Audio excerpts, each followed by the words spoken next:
ஒரு ஓய்வு பெற்ற நாசா விஞ்ஞானி கண்டறிந்த ஒரு புதிய நட்சத்திர துடிப்புகள் அறிவியல் உலகையே பெரும் அதிர்ச்சியில் ஆழ்த்தியுள்ளன.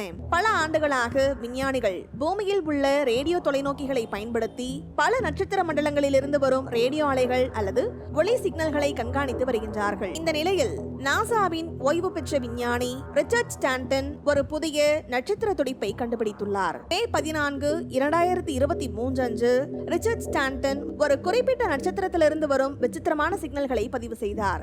அந்த நட்சத்திரம் HD 89389 என்று அழைக்கப்படுகிறது. இது பூமிக்கு சுமார் 102 ஒளி ஆண்டுகள் தொலைவில் சப்தரிஷி மண்டலத்தில் அமைந்துள்ளது.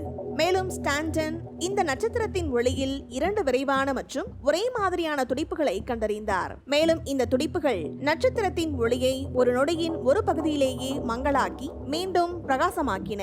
ஸ்டான்டன் ஒரு பரபரப்பான அனுமானத்தை முன்வைத்தார். இது வேற்றுகிரக நுண்ணறிவின் செயல்பாடாக இருக்கலாம் என்று கூறியுள்ளார். இந்த நட்சத்திர துடிப்புகள் இவ்வளவு விரைவாக பிரகாசத்தில் மாறும் தன்மை கொண்டிருப்பதால் அந்த சிக்னலை அனுப்பும் பொருள் பூமிக்கு ஒப்பீட்டளவில் மிக அருகில் இருக்க வேண்டும், அதாவது நமது சூரிய மண்டலத்திற்குள்ளேயே இருக்கலாம் என்று கூறுகிறார். ஒரு பெரிய வேற்றுகிரக விண்கலம் அல்லது கட்டுமான பொருள் இந்த நட்சத்திரத்தின் ஒளியை திட்டமிட்டு துண்டித்து மீண்டும் வெளிப்படுத்தி இருக்கலாம். இதுவே டெக்னோ சிக்னேச்சர் எனப்படும் தொழில்நுட்பத்தின் தடயமாக அமையும் என்று கூறியுள்ளார்.